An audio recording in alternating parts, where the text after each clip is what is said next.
কয়েকদিন ধরে পোল্ট্রি মুরগির গোস্ত খাই না, মানে আনা হয় না পোল্ট্রি মুরগি। আমরা এমনি লোকাল চড়াই খাইছি, গরুর গোস্ত খাইছি, কিন্তু পোল্ট্রি মুরগির গোস্ত খাওয়াই হয় না। যার জন্য আমি আব্বাকে বলছিলাম, আব্বা বাজার থেকে নিয়ে আসছে।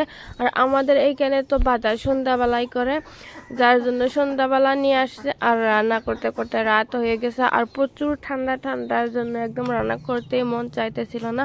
আমার মারও প্রচুর ঠান্ডা লাগছে, সর্দি লাগছে, তো ভাবছিলাম যে কেন যে আনতে বললাম।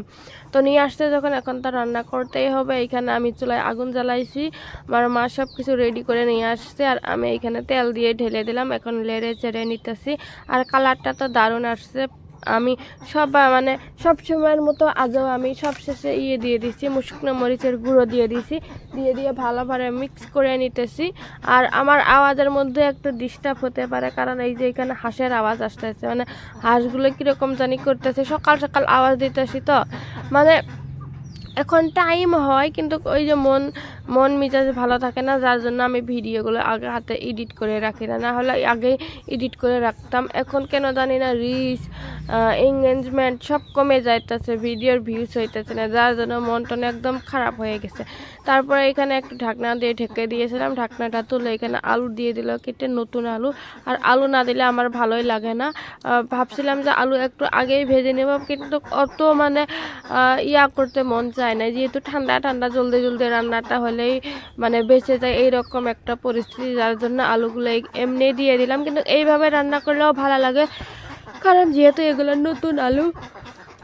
তারপরে আবার লেড়ে চেড়ে নিয়ে মিক্স করে নিতেছি ভালোভাবে, যেহেতু মিক্স না করলে তো আর আলুগুলো পরে দেওয়া হচ্ছে, যার জন্য মিক্স করতেছি। মিক্স করে নিয়ে ঢাকনা দিয়ে ঢেকে দিয়েছিলাম, তারপরে আবার ঢাকনা তুলে লেড়ে চেড়ে দিতেছি। আর এখন আর ঢাকনা দিয়ে ঢেকে দিব না। আর এই যে মাটির চুলায় রান্না করতেছি, প্রচুর ধোঁয়া উঠতেছে, দেখছেন, মনে হইতেছে স্মোকি ফ্লেভার আসবে, কিন্তু না। আর এই যে হাঁসগুলো আরো একটু বেশি চিল্লাচাল্লি করতেছে, দেখছেন।